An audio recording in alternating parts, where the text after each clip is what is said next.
உத்தம villain பட விவகாரம் தொடர்பாக தயாரிப்பாளர் சங்கத்தின் குழுவுடன் நாளை பேச்சுவார்த்தை நடைபெற இருக்கிறது. கமலுக்கு இதற்காக நடிகர் கமல்ஹாசனுக்கு அழைப்பு விடுக்கப்பட்டிருக்கிறது.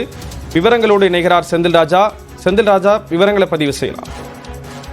ஸ்ரீராம், 2015ஆம் ஆண்டு கமலஹாசன் நடிப்பில் வெளியான உத்தம வில்லன் திரைப்படத்தில் ஏற்பட்ட சிக்கல் காரணமாக கடன் வாங்க வேண்டியது இருந்தது. அது மட்டுமில்லாமல் அந்த படம் நஷ்டத்தை சந்தித்தது. இதற்காக நடிகர் கமல்ஹாசன் மற்றும் அவருடைய மறைந்த சகோதரர் சந்திரஹாசன் ஆகியோர் தங்களுக்கு மீண்டும் ஒரு படத்தை 30 கோடி ரூபாய் செலவில் 8 மாதத்திற்குள் முடித்து கொடுப்பதாக உத்தரவாதம் அளித்தனர். அதற்கான ஒப்பந்தமும் போடப்பட்டது. ஆனால் கடந்த 9 ஆண்டுகளாக அவர்கள் எங்களுக்கு படம் நடித்து தரவில்லை, இதனால் கடுமையான நஷ்டம் ஏற்பட்டுள்ளது, கடன் கொடுத்தவர்கள் தொல்லை கொடுத்து வருகிறார்கள் என்று புகார் அளித்திருந்தனர். திருப்பதி பிரதர்ஸ் நிறுவனத்தினர், அதாவது லிங்குசாமி மற்றும் அவருடைய சகோதரர் புகார் அளித்திருந்தனர். இதற்காக ஒரு குழு அமைக்கப்பட்டது தயாரிப்பாளர் சங்கத்தில்.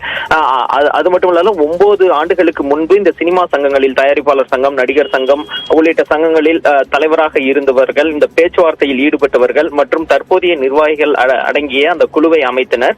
இந்த குழுவின் முன்னணியில் நாளை பேச்சுவார்த்தை நடைபெற இருக்கிறது. இதற்காக கமலஹாசனுக்கு அழைப்பு விடுத்திருக்கிறார்கள். கமலஹாசன் மற்றும் புகார் கொடுத்த அந்த லிங்குசாமி சகோதரர் சுபாஷ் சந்திர போஸ் ஆகியோருக்கும் அழைப்பு கொடுத்திருக்கிறார்கள். இந்த பிரச்சனை கடந்த 9 ஆண்டுகளாக தீராமல் இருக்கிறது. தங்களுக்கு படம் நடித்து கொடுத்தே ஆக வேண்டும், இதற்கு நீங்கள் பேச்சுவார்த்தை நடத்த கொடுக்க வேண்டும் என்று கூறியிருந்தார்கள். இதன் அடிப்படையில் தான் நாளை கமல்ஹாசனிடம் பேச்சுவார்த்தை நடத்துவதற்காக இந்த அழைப்பு விடுக்கப்பட்டிருக்கிறது. ஸ்ரீராம், விவரங்களை வழங்கியதற்கு நன்றி செந்தில்ராஜா.